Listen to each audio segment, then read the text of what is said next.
कि जिस जन्माष्टमी को मनाने के लिए पूरा विश्व भर साल भर प्रतीक्षा करता है, पर नित्य कथा श्रवण करने वाले हर हफ्ते जन्माष्टमी मनाते हैं।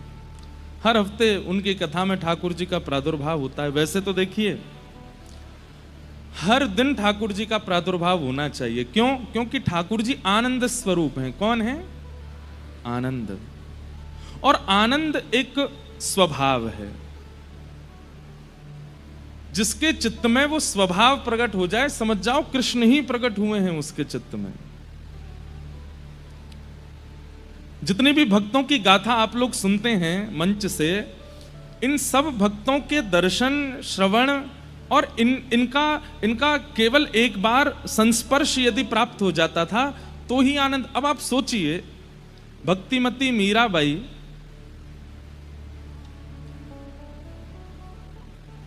100, 150, 200, शायद 300 वर्ष से भी अधिक हो गया मीराबाई के धराधाम पर आगमन को, लेकिन आज भी उनका चरित्र कितना आनंदित करता है। तो सोचो जब वे स्वयं रही होंगी तो उनका दर्शन कितना सुख देता होगा। मैं एक बात बताया करता हूं कि मीराबाई का जब ब्याह हुआ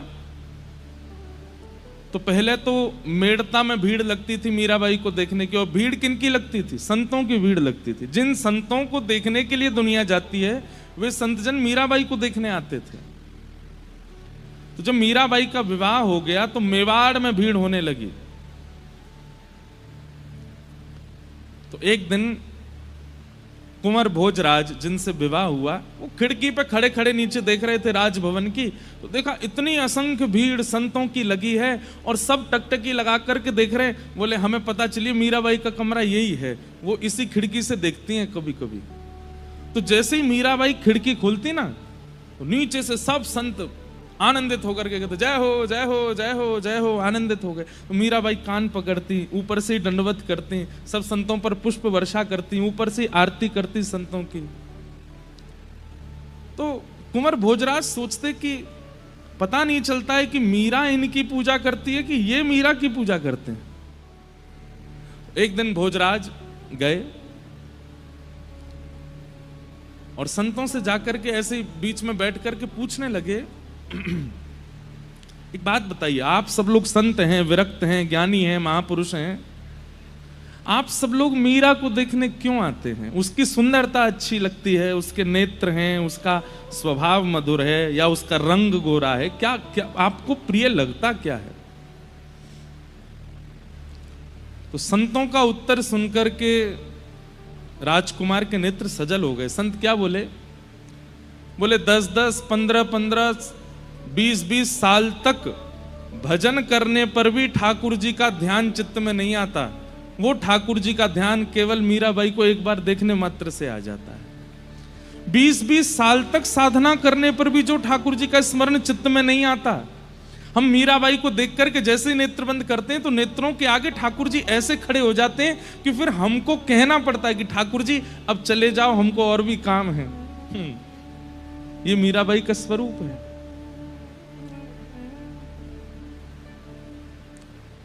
तो विचार कीजिए, उन संतों के, उन महापुरुषों के दर्शन कैसे रहे होंगे जिनका हम श्रवण सुनकर के आनंदित हो जाते हैं, पवित्र हो जाते हैं। क्योंकि उनके चित्त में आनंद है, वो आनंद श्री कृष्ण हैं। एक बात मेरी बहुत ध्यान से सुनिएगा, केवल प्रवचन से आपके चित्त में कृष्ण प्रकट हो रहे हैं,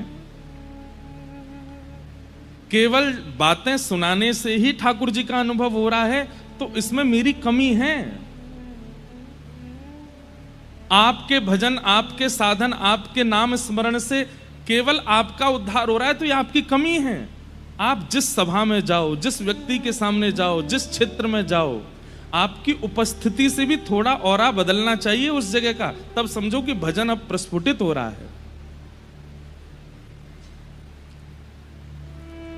भक्त प्रहलाद, उनकी भक्ति का रंग धीरे धीरे चढ़ने लगा था राक्षसों पर, दैत्यों पर। एकमात्र हिरण्यकश्यप थे, उनके ऊपर प्रभाव नहीं पड़ रहा था। बाकी तो हिरण्यकश्यप जिन राक्षसों को कहता था कि मार दो, उनके चित्त में भी भक्ति जागृत होती थी प्रहलाद जी के प्रति। हमारे पूज्य नाना जी पंडित श्री कृष्णलाल शास्त्री जी बहुत अच्छे भागवत के वक्ता थे, बड़ी सरल सरल भाषा में अर्थ बताते थे। तो मुझसे एक दिन बोले लाला, प्रहलाद जी की भक्ति, प्रहलाद जी के संकीर्तन में सब आके कीर्तन करने लगे, सबके चित्त में भक्ति प्रकट होने लगी, लेकिन हिरण्यकश्यप पर उसका कोई प्रभाव नहीं पड़ा। मैंने कहा हाँ नाना जी क्यों नहीं पड़ा? हमारे नाना जी बोलते बड़ी सहज भाषा में, बोले भैया स्विच ते करंट निकले तो जितने बल्ब ठीक होंगे वो जल जाएंगे, जो फ्यूज होगा वहां में कितनों करंट डालो वो जलेगा ही ना। समझ में आई बात? अगर बल्ब फ्यूज है कितना भी करंट दे दो उसको, वो जलेगा नहीं? जल सकता। करंट आने पर बल्ब जल रहा है इसका मतलब वो भीतर से फ्यूज नहीं है। ऐसे ही प्रहलाद जी जब कीर्तन करते तो राक्षस भी कीर्तन करने लगता है, लेकिन हिरण्यकश्यप नहीं करता था। क्यों? फ्यूज था। तो मैंने कहा नाना जी फ्यूज क्या है? बोले वैष्णव अपराध, भक्त अपराध जो कर देता है वो फ्यूज हो जाता है। फिर उसको कितना भी सत्संग सुनाओ, उसको कितनी भी कथा सुनाओ, उसको कितने भी संतों के दर्शन कराओ, उसका बल्ब जलता ही नहीं है। क्यों? फ्यूज पड़ा है। इसलिए किसी चिकित्सक कौन है? गुरुदेव के पास जाकर के उसको अपने फ्यूज ठीक करवाने चाहिए, तभी करंट असर डालेगा। और इसमें दूसरी बात क्या है?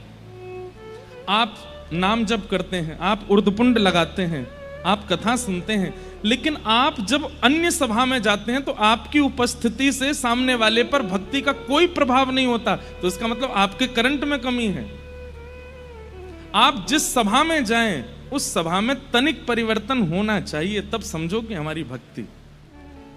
मीराबाई सुंदर, इतनी सुंदर थी कि उनके सामने बड़ी बड़ी राजकुमारियां भी अपने मुख को ढक लेती थी। सुंदरता की खान मीराबाई। लेकिन उनकी सुंदरता देख करके किसी के चित्त में काम प्रकट नहीं होता था, बल्कि जिसके चित्त में काम है नष्ट और हो जाता था। ऐसी सुंदरता। और ये सब कब होता है? आपकी उपस्थिति, आपका रूप, आपका बोलने का ढंग, आपका व्यवहार, आपके विचार सामने वाले में परिवर्तन लाएंगे। कब? जब हृदय में आनंद श्री कृष्ण प्रकट होंगे। सुबह उठते ही सबसे पहले अपने बिस्तर पर ही बैठ करके नेत्र बंद करो। जय श्री गोविंद देव प्रभु की जय हो, श्री गोपीनाथ प्रभु की जय हो, श्री राधा मोहन प्रभु की जय हो, श्री राधा गोपीनाथ की जय हो, श्री राधा रमण लाल की जय हो, श्री राधा वल्लभ लाल की जय हो, श्री जुगल किशोर लाल की जय हो, श्री वृंदावन बिहारी लाल की जय हो, प्यारे गिरधर लाल की जय। बस प्रसन्न हो करके फिर अपने दिन को प्रारंभ। आ गए आनंद श्री कृष्ण चित्त में। उठते ही आनंदित होकर के उठिए। स्नान करने भी आनंद होके जाइए, तैयार भी आनंद हो, भले ही घर में कुछ भी उथल पुथल चल रही, आप आनंद में ही रहो। 2-4 दिन आपको प्रयास करना है, 5वें दिन से अपने आप नियम बन जाएगा। अरे कहां तक कहें, नित्य सप्तनिधियों का स्मरण करके आप उठना प्रारंभ करेंगे ना, तो 10, 15, 20, 1 महीने में ऐसा होगा सप्तनिधि ही आकर के उठाएंगे स्वप्न में। अरे उठ जा, वो रह गई है। कभी गोपीनाथ जी उठा रहे हैं, कभी राधा रमण जी कहेंगे लाला उठ जा। आनंद घन श्री कृष्ण को चित्त में प्रकट करना ही जन्माष्टमी है, जन्मोत्सव है ठाकुर जी का। इसलिए बाकी सारे नियम बाद में, बाकी सारे क्रम बाद में, सबसे पहले ठाकुर जी को चित्त में विराजमान करो। उठते ही फिर अपने क्रम में जाइए। कितना अच्छा लगे मानसी सेवा में कि मन में आपने 7 निधि विराजमान कर लिए उठते ही। और फिर स्नान करने गए तो इस भाव से गए कि मैं भी नहाऊंगा या मैं भी नहाऊंगी और इन 7 को भी नवाऊंगी। वो भी स्नान कर रहे हैं। तो स्नान करते समय भावना क्या है कि हाथ में शंख है और हाँ गोपीनाथ जी स्नान कर रहे हैं, राधा रमण जी स्नान कर रहे हैं, राधा वल्लभ जी स्नान कर रहे हैं। उसके बाद जब स्वयं वस्त्र पहने तो थोड़ी देर नेत्र बंद करके भावना रख ली कि मेरे चित्त में बैठे आनंद घन सप्तनिधि भी वस्त्र धारण कर रहे हैं। राधा रमण जी ने लाल पोशाक पहनी है, गोविंद देव जी ने पीली पोशाक पहनी है, बिहारी जी तो आज मुकुट पहनने हैं, श्वेत बिहारी जी तो लहंगा पहने, किशोरी जी की प्रसादी पहनते हैं। हमारे बिहारी जी किशोरी जी की प्रसादी पहनते हैं, इसलिए लहंगा में ही रहे। मैं साल में केवल 1 दिन ठाकुर जी पजामा पहनते हैं, जामा पहनते हैं। कब? या तो कृष्ण जन्माष्टमी पर पहनते हैं या फिर अक्षय नवमी, अक्षय नवमी की अक्षय तृतीया, अक्षय तृतीया, हाँ अक्षय तृतीया को पहनते हैं। उस दिन चरण दर्शन होते हैं उनके, बाकी दिन तो चरण दुबके ही रहे। तो ऐसे भावना कर लो, जब स्वयं के श्री धारण करो, स्वयं का तिलक धारण करो, तो मानसी में ये भी धारण कर लो। श्री राधारमण जी का गौड़िया तिलक धारण करा दिया, बिहारी जी को हरिवंशी हरिदासी तिलक धारण करा दिया, श्री राधा वल्लभ लाल जी की पत्रावली कर दी है, गोविंद देव जी की पत्रावली कर दी है। ऐसे भाव कर लो। आ गए आनंद घन श्री कृष्ण चित्त में। फिर डोलवे जा रहे हो, अपने काम पे जा रहे हो, तो भावना ये रख लो कि बाल भोग पा करके सातों निधि भी गैया चरावे जा रहे हैं, ये भी अपने ग्वाल बालन के संग डोल रहे हैं। फिर मध्याह्न दोपहर का लंच करो, भोजन राजभोग करो, उस समय फिर ध्यान कर लो कि वे सब भी वन में बैठे हैं, मधुमंगल श्री दामा घेर करके बैठे हैं और बीच में बैठ के ठाकुर जी प्रेम से भोग कर रहे हैं। शाम को घर लौट के आओ तो उस समय भावना कर लो कि ठाकुर जी भी गैया हाँकते भये अपने कंधा पे लाठी धर के दोनों हाथ पदरा करके लौट के आ रहे हैं घर पे। कितना सुंदर भाव बन जाए ऐसी स्थिति। अब जब सोने जाओ तो फिर वहां पे भी ये भाव रख लो, नैनों में नींद भर आई लालन के, नैनों में नींद भर आई। पहले ये पद गा करके हृदय में विराजमान ठाकुर जी को पढ़ा दो और फिर स्वयं भी पढ़ जाओ। कितना सुंदर हो। इससे बढ़िया मानसी सेवा और क्या हो सकती है। और आप ऐसे विराजमान करने लगे ठाकुर जी को चित्त में और अपनी क्रिया में उनकी क्रिया समझने लगे, आपके चित्त में आनंद घन प्रकट हो जाएंगे। और वही जन्माष्टमी जो साल में एक बार होती है वो हर दिन होने लगेगी। फिर बिना क्रीम के ही ग्लो करेगा ये चेहरा। इसलिए केवल दीक्षा लेना, केवल शरणागति लेना, केवल माला हाथ में अपने कल्याण के लिए नहीं है। ये चित्त में ठाकुर जी को धारण कर करके स्वयं भी प्रसन्न रहिए और जिन जिन से भी मिलो उनको भी वो आपसे कहने लग जाएं कि आपको देख करके बड़ी पॉजिटिव वाइब्स आती है, हमको आपको देख के बड़ी सकारात्मकता अनुभव होती है। बस समझ जाओ कि हाँ मैं नहीं दिख रहा हूं इनको, लाल जी दिख रहे हैं भीतर बैठे हुए, वही आकर्षण कर रहे हैं। ये सब भावना आचार्य चरणों की रही है, ये सब भावना पूर्व भक्तों की रही है, इसलिए उनकी हर दिन जन्माष्टमी थी। लेकिन हमारी एक ही होती है साल में, और कथा सुनने वालों की हफ्ता में एक होती है। पर हर दिन कृष्ण को प्रकट करो चित्त में, हर दिन निकलिए, हर दिन जन्माष्टमी की तरह उत्साह में रहिए। आप लोग जब हम कोई पद गाते हैं इतना नाचते हैं, इतना आनंद लेते हैं, जैसा आनंद यहां हो रहा है वैसा आनंद पूरे जीवन में हो जाए, तब मानिए कि अब भक्ति के पथ पर हैं हम। ये भक्ति का पथ है। हम तो कह रहे हैं यहां से घर भी कूदते कूदते ही जाया करो।